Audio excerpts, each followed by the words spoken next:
So it only seems right to begin the series with the theme of congregational care, because our shared purpose as a faith community, our mission to serve the world, begins right here with us and how we care for one another.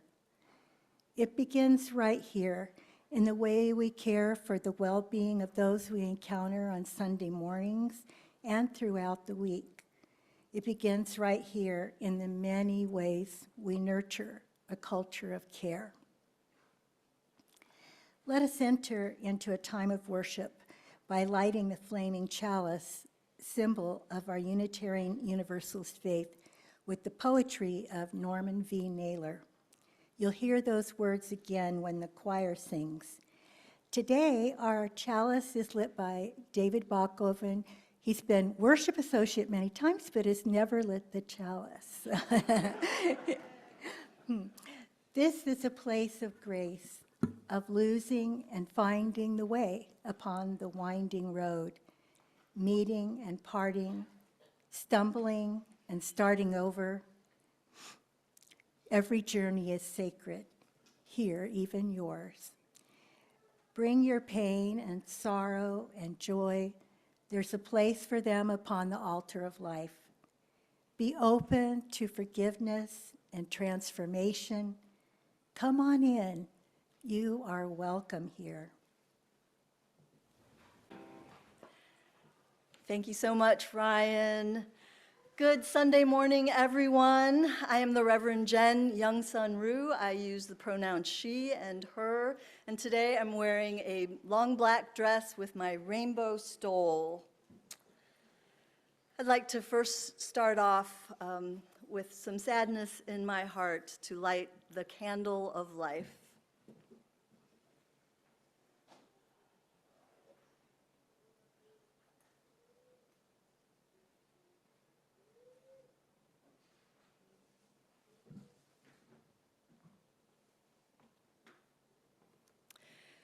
The candle of life is lit today to honor the life of Bob Kaiser, who died on Tuesday night. He died peacefully in his sleep after receiving hospice care.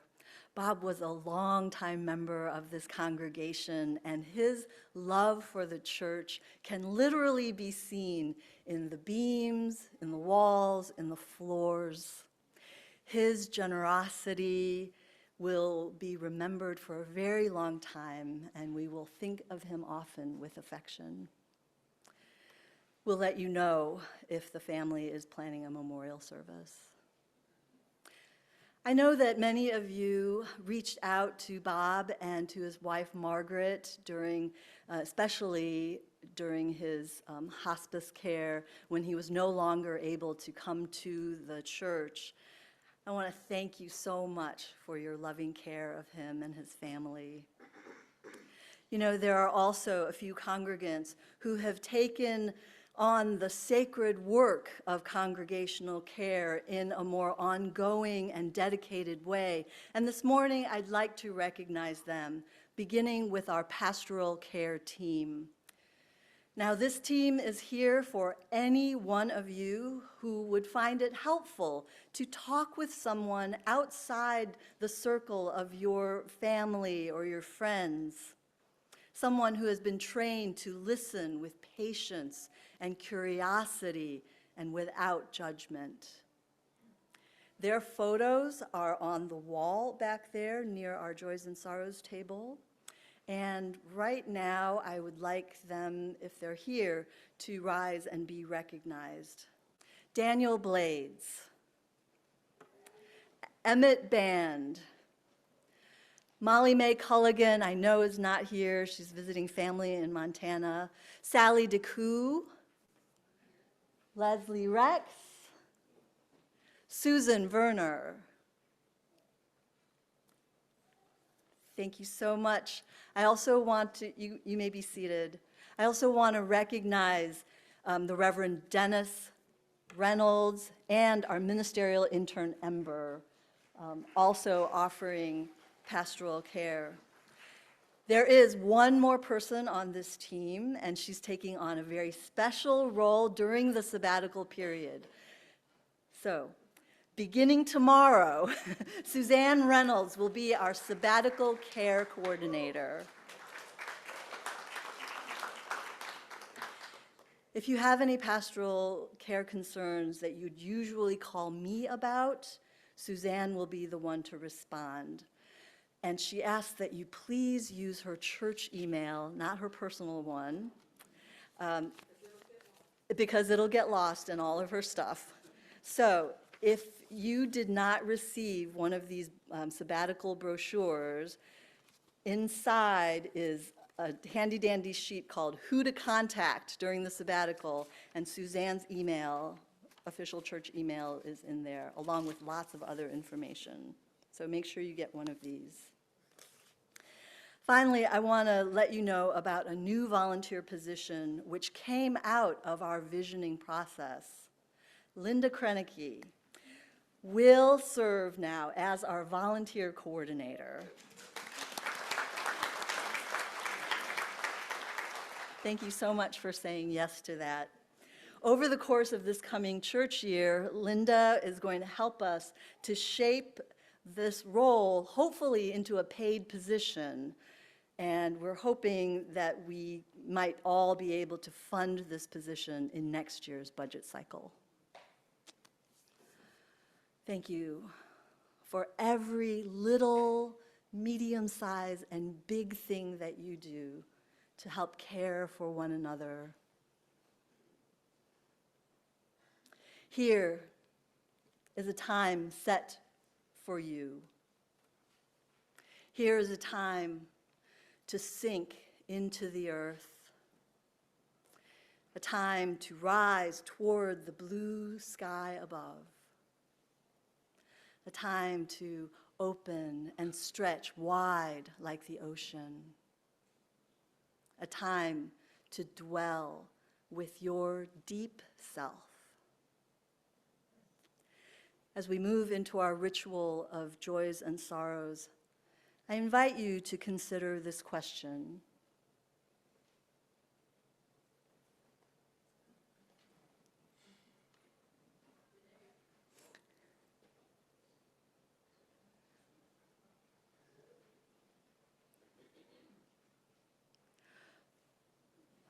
Maybe our slides aren't working this morning. The question is, what early messages keep me from asking for help? And for all of these joys and sorrows that were expressed here today, and for all the ones that remain in the silent sanctuaries of our hearts, we are grateful, for this is life. This is all of life. Today it feels so simple. We are here to take care of each other. How could we ever forget? As if soil could forget it is here to feed the trees. As if trees could forget that they are here to feed the soil. How could anything ever get in the way of generosity? How could we ever greet each other with any words beside, "How can I help you?" As if light could forget that it is here to illuminate. This is poetry from Rebecca Watola Tromer, and I appreciate her reminder that we are here to take care of each other. Community care is the sacred calling of the whole congregation, and each of us expresses that care in so many different ways. In a few minutes, we're going to hear from 4 of our members who will share their own perspectives on community care. At the very heart of our faith is the recognition that we are kin, that we belong to one another, and we live this truth out in 100 different ways. By greeting visitors at the door on Sunday morning, by bringing a casserole to Tuesday potluck, making a grocery run for someone who can't get out of the house, or just by simply showing up when someone asks. This is how Unitarian Universalists express and practice our faith. In these simple acts, our deepest values take shape and become real. The values of inherent worth and dignity of every person, love, interdependence, generosity. During the pandemic, some of you may remember that one of our members, who is now among the ancestors, sent cards to every member of this congregation. Eileen 80 wanted to make sure that everyone knew that they were valued and seen and thought about. While the church was closed during those difficult years, neighborhood groups were organized. But most of them, except for the Springfield and Beyond group, quickly dissolved. When I arrived in 2021, there was a kindness team, what some churches call the Ministry of Cards and Casseroles. But eventually I found that it was actually more effective to post a need on UU Share, our email listserv. And that way the entire community had a chance to respond as they were able. Last year, Wendy Fuller started a service hours project that tried to match people with a specific need with people who had time and skills to offer. We're still trying to figure out what systems work here with this particular congregation. And I hope that you will stay for the listening circle immediately following this service, just so that you can share your thoughts and ideas. Let's also be honest about the ways that things just get in the way of us truly fostering a culture of care and concern for one another. We are living in a time of burnout and anxiety and emotional exhaustion. Many of us feel like we have nothing extra to give to anyone else.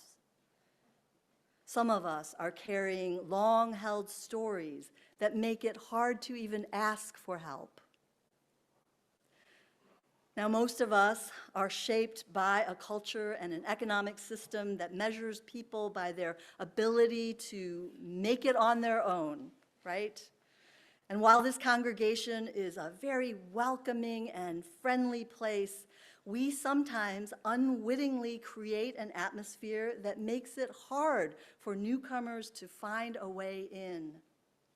Even after many years, some of us, among us, still feel like we're on the outside. And this is not who we want to be. As Ember preached a few weeks ago, we may feel like we're holding wide that open door, right? But maybe what we need is just more and differently shaped doors.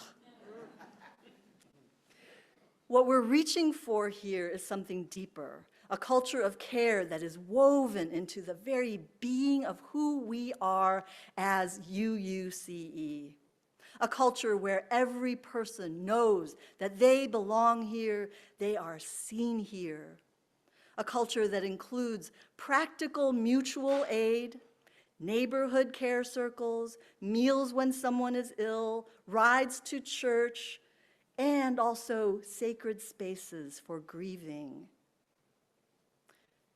Places where healing can happen, and clear paths to mental health support.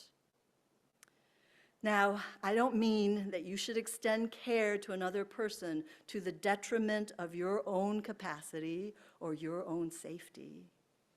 No one, not even the ministers, should give so much to others that they neglect their own self-care. And, extending care will look very different for everybody. But this one thing is something that we can all do, no matter what your capacity. One way is to send light to every single person in this room. I am sending you light to heal you, to hold you, I am sending you light to hold you in love. Because you know what? That light inside of you never, ever runs out. No matter how much you give, it never, never will deplete you. Amen. Hi, I'm Wendy. I have a mask and glasses on so that you'll recognize me, but now I'm going to take them off. You may know me from the fun group, Tuesday night potluck, social hour, or small group connection circles. I'm also a member of the Leadership Development Committee. I used to send community service hour emails, which had requests for an hour of service or offers of an hour of service, to the UU Share listserv. I am middle-aged with light brown hair. My pronouns are she and her.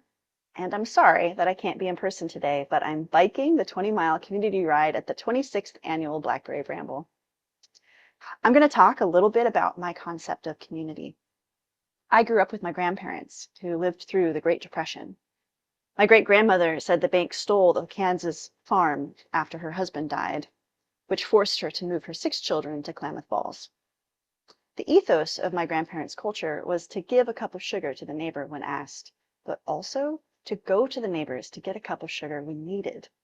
Those things happened when I was a kid. They weren't hypothetical.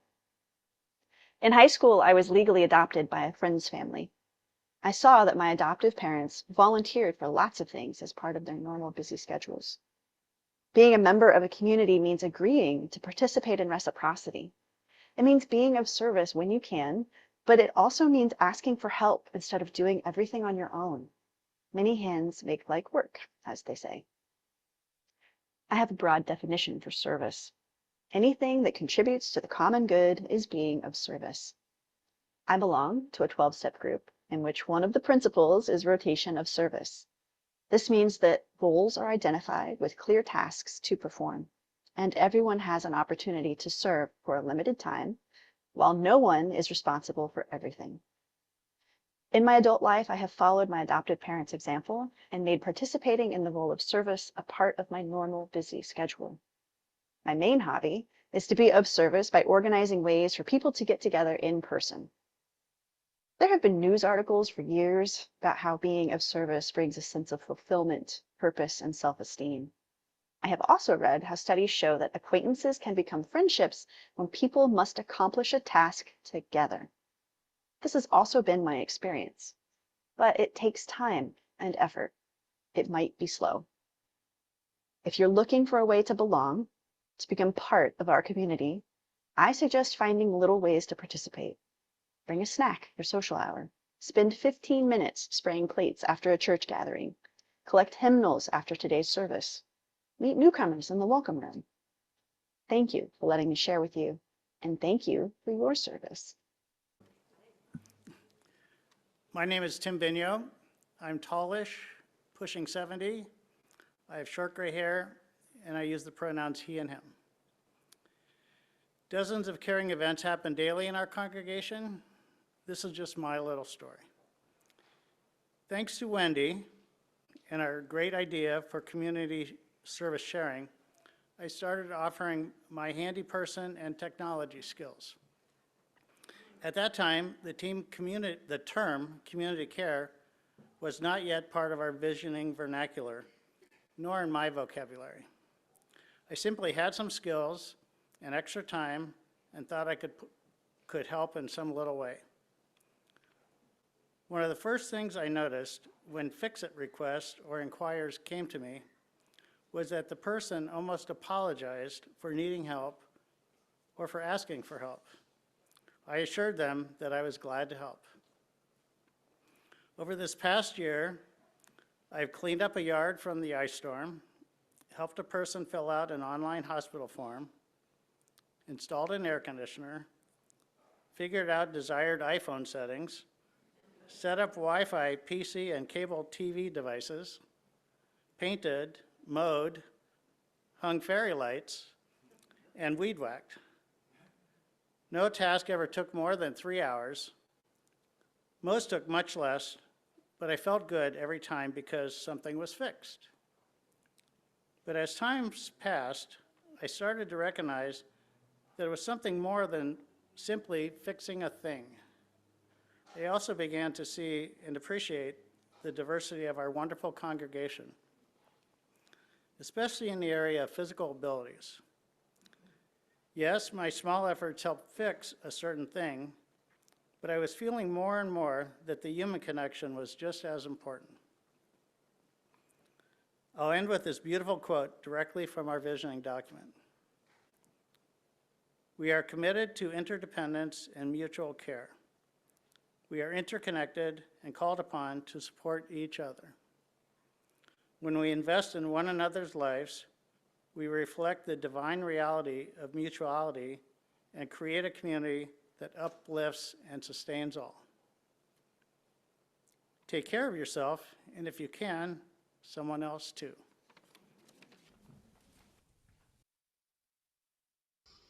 Hi, folks. I've been active in Eugene since 2021, January, but I've been Zoom only due to being immune compromised. So some of you know me and some of you don't.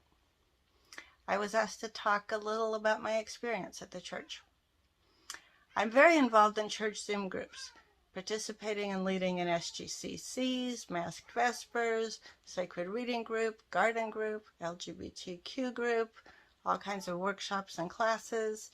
I'm active on UU Share, but I've never actually been to church in person. That's because of health safety issues. You might hear the cat meowing in the background here. Sorry about that. When I first became part of the church, people were still masking. I thought I'd be able to attend church activities, in person.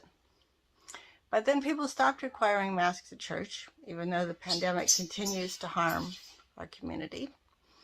So that door was closed to me. Coming to church isn't an option for me anymore. There are a lot of us who connect to UU Eugene primarily on Zoom. We're not all people with health issues or immune compromised. We're also people who live outside the area, people who don't have transportation, people who have small kids at home, people who work at home, people who used to live in Eugene and moved away and still want to keep in touch, people who are planning to move to Eugene in the future and want to get connected with the church community. I've met all these kinds of people in the church Zoom gatherings. And I love the community I've found in this church. I've met some really cool people. And I love the way we share information and stories and produce from our gardens and practical support and just generally help each other out. But I'm also aware that there's a whole dimension to church that I'm shut out of because of being Zoom only. I can't go to the potlucks or the auction or the day trips to the beach or the summer camp. And I miss out on the informal getting to know you kinds of chats that happen when we just run into each other in the hall. It makes me sad when I see Zoom access being less of a priority at church. I've met other people at church who struggle with this. People who've left the church permanently over lack of access.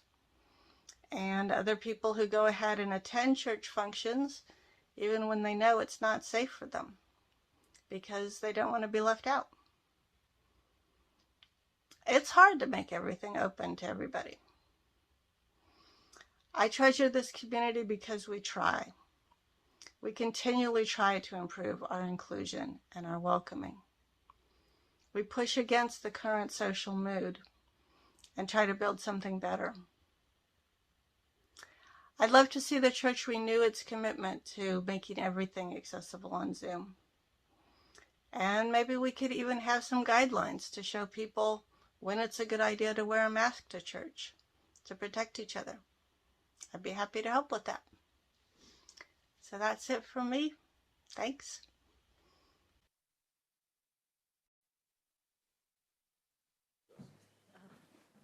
That was Susanna Menninger.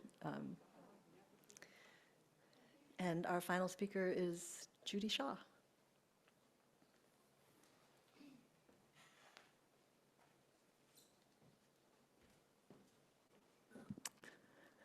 Hello, friends. I am Judy Shaw. I'm a short woman with white hair and a beautiful shawl that was knitted by Kim Neese, someone in this congregation who has since moved to New Zealand. If you're out there, Kim, we miss you. Now, I don't know about you, but the more vulnerable I am feeling in a situation, the more difficult it is to ask for help, and the more likely it is that I really need it. In the spring of 2020, I got a lesson in asking for help.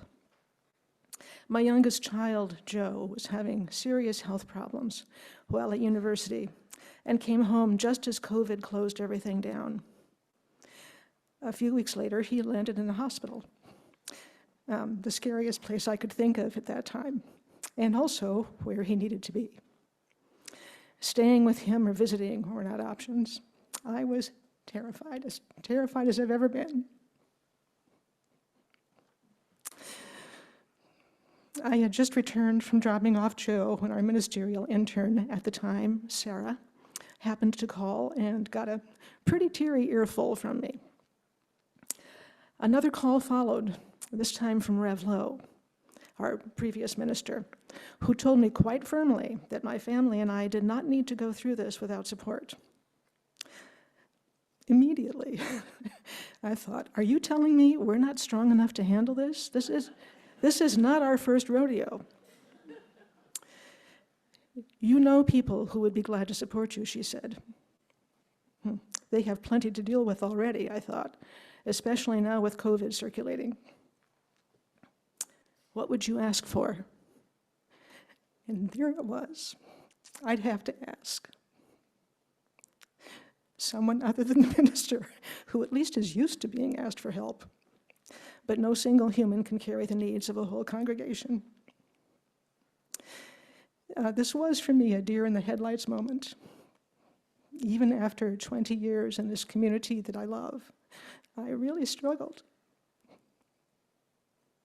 Of course, some of it was the unknowing fear that came with COVID, and it wasn't that people didn't know or care about Joe, who grew up in this church. Folks have offered a lot of support over the years. What is it about help requested that is different from help offered?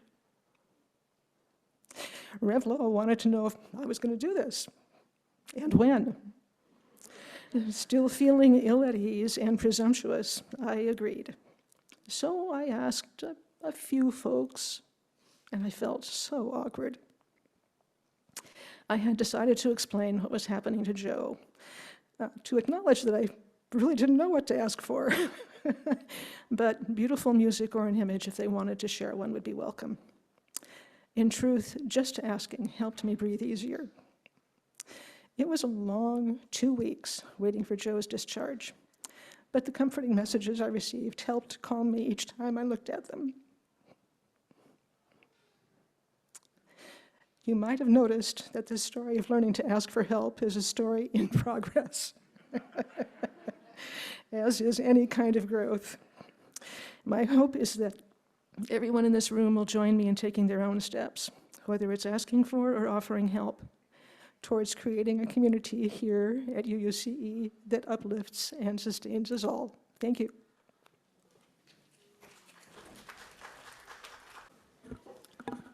One more thing, and we will get to the closing hymn. My name is Steve Kuzma.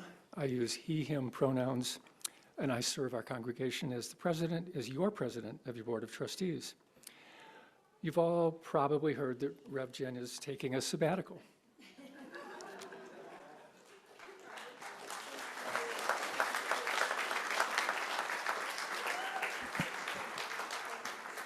Rev Jen, we wish you a restful, regenerative sabbatical. Thank you for your 4 years with us so far as our settled minister. And we want to recognize and celebrate the 20th anniversary of your ordination as a UU minister.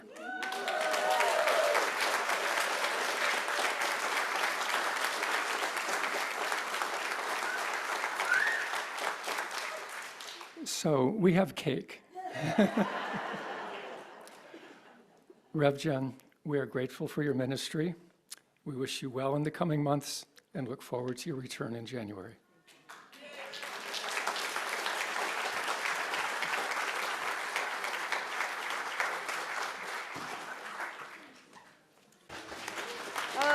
wonderful to have the choir back. Thank you very much for all the music today. We are going to keep the chalice lit and move straight into our listening circle. But if you have places to go or if you need a little break, you can do that. But we're starting right now, and we'll extinguish the chalice after the listening circle, okay? Yeah, and our board is going to lead.